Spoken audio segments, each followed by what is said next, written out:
Secretário do Ministério da Saúde, Arnaldo Correia de Medeiros, afirma que é difícil prever a evolução da pandemia. É com a Luciana Verdolim.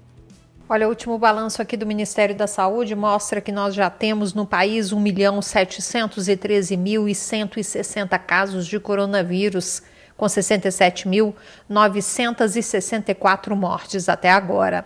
Nas últimas 24 horas foram confirmados 44.571 casos da doença e 1.223 óbitos, sendo que ainda existem 4.105 mortes em investigação.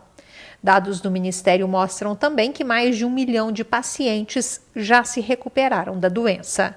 Segundo o secretário de Vigilância em Saúde, Arnaldo Correia de Medeiros, no entanto, é difícil fazer uma avaliação precisa sobre o desenvolvimento da doença aqui no país, uma vez que para cada região existe uma característica diferente e as autoridades ainda estão aprendendo com a doença. Por isso, ele ressalta que a avaliação precisa ser feita a cada semana. Embora nós tenhamos aumentado os números de casos novos, o nosso número de óbitos semana após semana, embora ainda muito elevados no país como um todo, tem se mostrado relativamente constante, né? Do que eu geralmente às vezes chamo de um platô, né? Uma constância.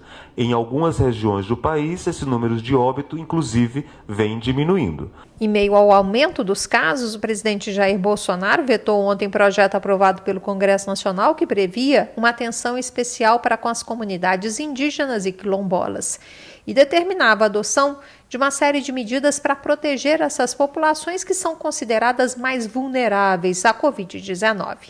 A justificativa do governo para o veto foi que o Congresso criou despesas extras sem a previsão de receitas para isso. No mesmo dia também, o ministro Roberto Barroso, lá do Supremo Tribunal Federal, determinou que o governo defina medidas para evitar a morte de indígenas, como a criação de barreiras sanitárias, para evitar a entrada de grileiros e garimpeiros nas reservas. O governo precisa apresentar também um plano de ações e garantir que as aldeias tenham acesso a serviços de saúde. O Ministério explicou também que tem distribuído insumos para as aldeias, como máscaras, álcool, luvas e toucas, e negou que tenha enviado cloroquina para os Yanomamis. O secretário Arnaldo Correia explica que a doença se comporta de modo diferente, dependendo da região. Não podemos concluir, né, se o país está longe de uma queda do número de Covid, porque estamos aumentando cada vez mais a nossa capacidade de testagem. Nós temos regiões distintas no Brasil. A coletiva do Ministério da Saúde, que estava sendo realizada aqui no Palácio do Planalto desde o mês de março, de forma presencial, depois da confirmação de que o presidente Jair Bolsonaro contraiu mesmo o coronavírus, voltou ontem a ser online, lá da sede do Ministério. O gabinete do presidente foi totalmente higienizado, assim como os locais onde Bolsonaro costuma passar aqui no Palácio. Vários ministros e assessores do governo estão sendo testados para o coronavírus, mas não houve a recomendação de afastamento de servidores que tiveram contato com o presidente, que continua trabalhando, só que lá do Palácio da Alvorada. O secretário de Vigilância em Saúde, Arnaldo Correia de Medeiros, avaliou que decisões sobre tratamento e a saúde de presidente da República são de responsabilidade dos médicos aqui da presidência e que os servidores precisam observar as regras que valem para o restante da população.